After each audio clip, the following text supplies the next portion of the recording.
37장 21절에 시드기야 왕의 이 혜택을 가지고 예레미야가 그 성중에 떡이 떨어질 때까지 그 예레미야의 그 감옥의 뜰에서 머물었다, 이렇게 얘기를 하고 있습니다. 그런데 그 머무는 그 동안에 예레미야는 사람들에게 두 가지를 말하고 살은 거죠. 그러니까 두 가지의 메시지를 전한 겁니다. 첫 번째는 2절에 있는 말씀이에요. 여호와가 이와 같이 말씀하시되 이 성에 머무는 자는 칼과 기근과 전염병에 죽지만 갈대인에게 항복하는 자는 살아날 것이다, 이렇게 얘기하는 거죠. 그러니까 머물지 말고 이 갈대인에게 우리가 다 같이 항복해야 된다, 이렇게 얘기를 한 겁니다. 그러면서 두 번째, 그러면 살려면 어떻게 되는 거냐? 3절에 있는 말씀에 이 성이 반드시 바벨론의 왕의 군대의 손에 넘어가니 그가 차지하리라, 이렇게 얘기하는 겁니다. 그러니까 2절은 백성들이 살아나는 방법, 그리고 3절은 그렇기 때문에 결과적으로 이 바벨론의 손에서 이 나라가 넘겨지는 것이 마땅하다라고 이야기를 하는 거죠. 그 백성들에게 그거를 전하니까 지금 1절에 있는 사람들이 하나같이 다 일어나서 이 예레미야를 가만 놔두면 안 된다라고 이야기하는 겁니다. 이 사람들이 그렇게 하는 이유는 4절에 있습니다. 이에 그 고관들이 이렇게 해요. 그 고관들이라는 말은 지금 38장 1절에 있는 사람들을 얘기합니다. 이 사람이 백성의 평안을 구하지 아니하고, 그러니까 이들이 그렇게 예레미야를 고발하는 고발의 내용이 뭐냐면 예레미야는 이 나라의 평안을 구하지 않았다, 이렇게 얘기하는 거죠.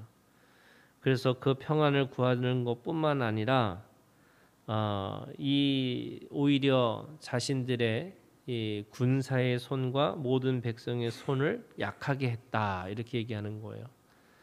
그러니까 지금 말로 얘기하면은 간첩 같은 짓을 했다, 이렇게 얘기를 하는 거예요.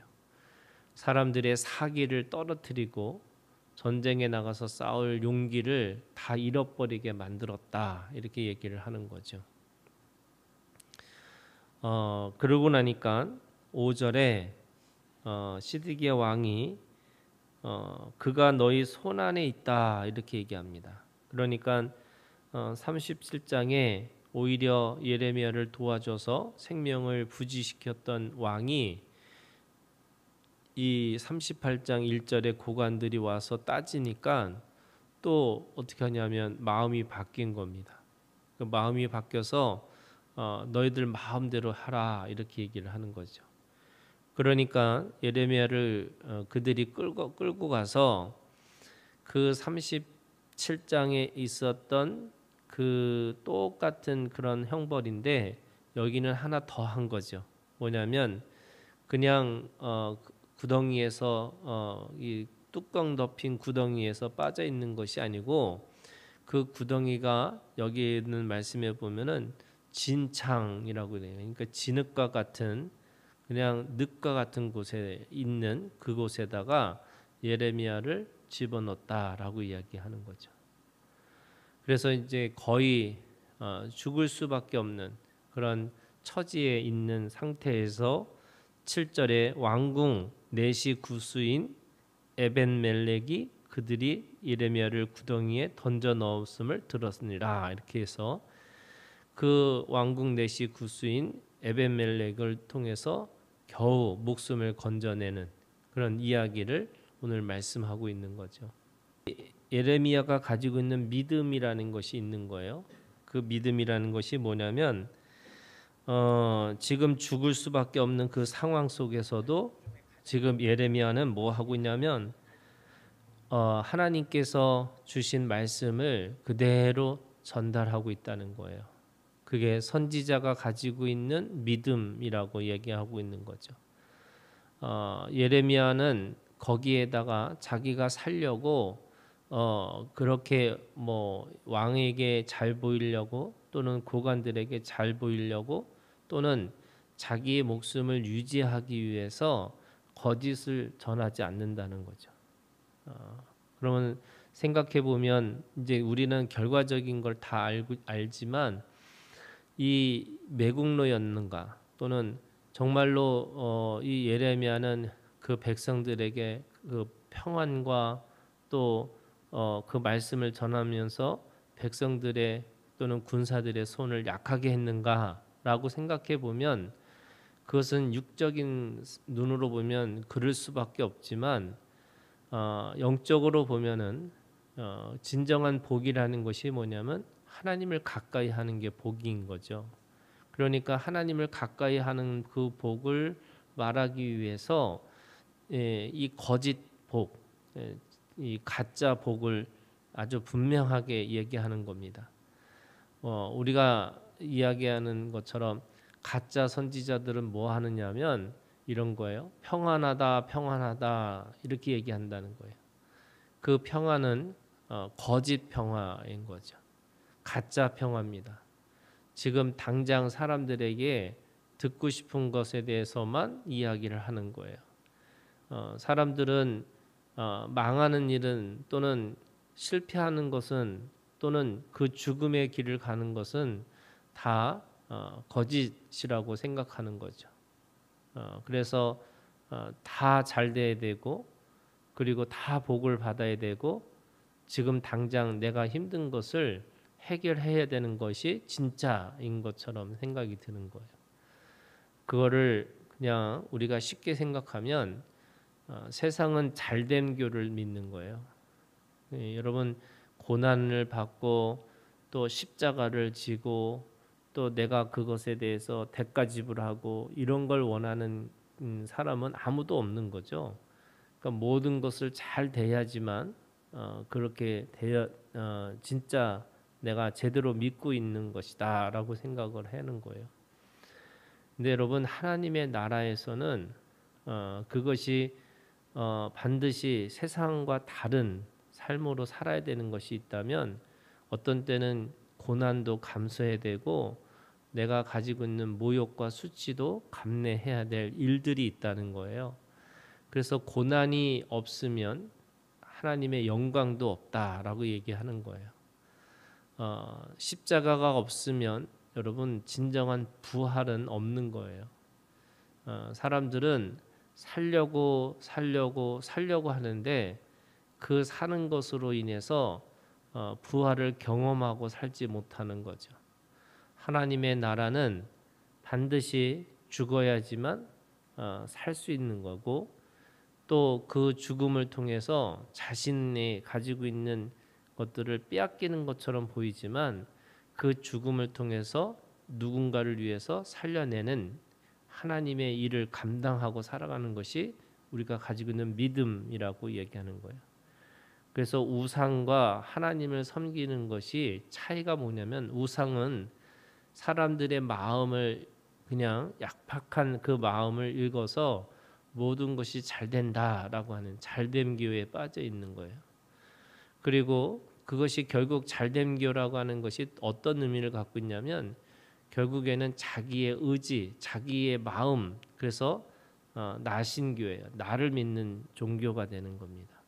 그런데 우리가 믿는 이 믿음이라는 것은 결국 그 고난을 통해서 하나님의 나라를 이루러 가는 거죠. 그런 의미에서 예레미야는 어떤 순간에도 그 속에서 자신의 이익이나 또는 어떻게 하면은 사람들의 듣기 좋은 말과 그런 것을 하지 않고 그 하나님께서 전하는 그 말씀을 그대로 전하는 거죠. 그러니까 사람들이 화가 나는 거예요. 지금 이 고관들이 말하는 이 두 가지 죄는 사람들이 볼 때는 당연한 것처럼 보이지만 사실은 하나님의 나라에서 보면은 그들이 겪어야 되는 결국 이게 어떻게 보면 죄의 대가라고 이야기할 수 있습니다. 그러니까 자신들의 짓는 죄는 보지 못하고 그 죄 가운데서도 잘 되려고 하는 거예요. 여러분 죄 가운데서 잘 되면 뭐예요? 더 큰 죄인 거예요. 오히려 징계를 받고 돌아서는 것이 하나님이 원하시는 생명의 그래서 영원한 생명은 그냥 영원히 행복한 게 아니고요. 영원한 생명은 하나님 앞에 변화무쌍한 하나님과의 관계를 이어가는 거예요. 그게 어떤 때는 징계, 어떤 때는 하나님 앞에 더 가까이, 또 어떤 때는 하나님께서 더 큰 복을 주시는 이것이 그때 그때마다 하나님께서 살리시는 그런 영원한 생명을 주시는 관계인 거지. 그냥 모든 것이 좋은 거다 이런 게 아닌 거예요. 그래서 우리가 생각하는 하나님의 나라는 결국 그런 파라다이스 사람들이 생각하는 그런 나라가 아니라고 이야기를 하고 있는 겁니다. 두 번째는요. 결국 이 고관들의 생각인 거예요. 이 고관들의 이 마음과 믿음이라는 게 도대체 뭐냐면 자신들이 원하지 않는 것에 대해서는 핍박하고 사는 거예요.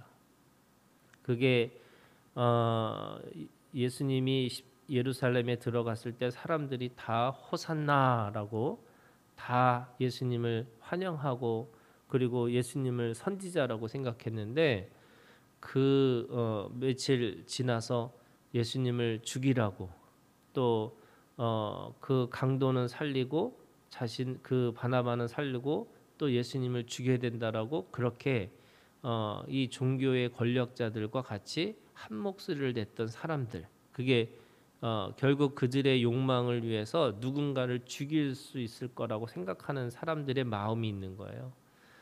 고관이라는 말은 많이 배우고 많이 권력도 가지고 있고 또 자신들이 뭔가를 할 수 있다라고 생각하는 거거든요. 우리가 뭔가 가지고 있을 때 더 조심해야 되는 거예요. 우리가 하나님 앞에서 산다는 것은 결국에는 늘 온유하고 겸손한 마음을 가지고 살아야 되는 거지 내가 누군가를 해코지하고 누군가를 이 자신의 뜻과 다르다고 해서 핍박하고 살아가는 삶이 되는 게 아닌 거죠. 세 번째는 이 스디기야 왕입니다. 네, 이 사람은 어떤 때는 이 사람 말을 듣고 어떤 때는 또 저 사람 말을 믿고 그래서 진리가 무엇인지를 모르면서 늘 우유부단하게 이 사람 말 듣고 저 사람 말을 듣고 그래서 결국에는 진리가 무엇인지를 모르는 거죠. 우리가 잘 알고 있는 것은 이 시드기야라는 말의 의미는 하나님은 공의로우시다라는 하나님의 사람은 공의로운 것다라고 하는 그 진리를 가지고 살아야 될 사람의 이름인데 그 진리 가운데 있지 않고 늘 그때 그때마다 사람들의 힘에 의해서 자신의 그것을 따르고 있는 사람과 같은 거예요. 대세를 따르는 사람이죠. 힘이 있는 이쪽에 힘이 있으면 저쪽에 가고 또 저쪽에 있으면 더 가는 거예요. 제가 어떤 분이 먼저 된 자가 나중되고 나중된 자가 먼저 된다고 얘기를 했더니 그러면 중간에 서야겠구나 이렇게 얘기를 하더라고요. 갑자기 하나님이 앞으로 가라고 하다가 뒤로 돌아가 이러면은 이 자리가 바뀌니까 중간에 서야 되겠구나. 그래서 늘 중간에 이 믿음이라고 생각을 하고 그것이 맞는 것처럼 살아가는 거는 거죠. 그런데 우리가 요한계시록에 있는 말씀에 보면 차든지 덥든지 하라라는 거잖아요. 우리가 가지고 있는 믿음이라는 것은 진리를 추구하는 것이지 대세를 따르는 믿음이라는 것이 아닌 겁니다. 오늘 각각의 사람들의 입장에서 우리가 가지고 있는 처세들 또는 태도가 있는 거죠. 그 태도를 따라서 결국 우리가 어떻게 살 것인가 이게 결정되는 겁니다. 오늘도 믿음 안에서 그 믿음의 진리를 위해서 끝내 그 고난도 감수할 수 있는 이 예레미야의 믿음이 오늘 우리의 믿음이 되기를 주님의 이름으로 축원합니다. 우리 주기도문으로 마치겠습니다. 하늘에 계신 우리 아버지여, 이름이 거룩히 여김을 받으시오며 나라가 임하옵시며 뜻이 하늘에서 이루어진 것 같이 땅에서도 이루어지이다. 오늘 우리에게 일용할 양식을 주시옵고 우리가 우리에게 죄 지은 자를 사하여 준 것 같이 우리 죄를 사하여 주시옵고 우리를 시험에 들게 하지 마시옵고 다만 악에서 구하시옵소서. 나라와 권세와 영광이 아버지께 영원히 있사옵나이다. 아멘.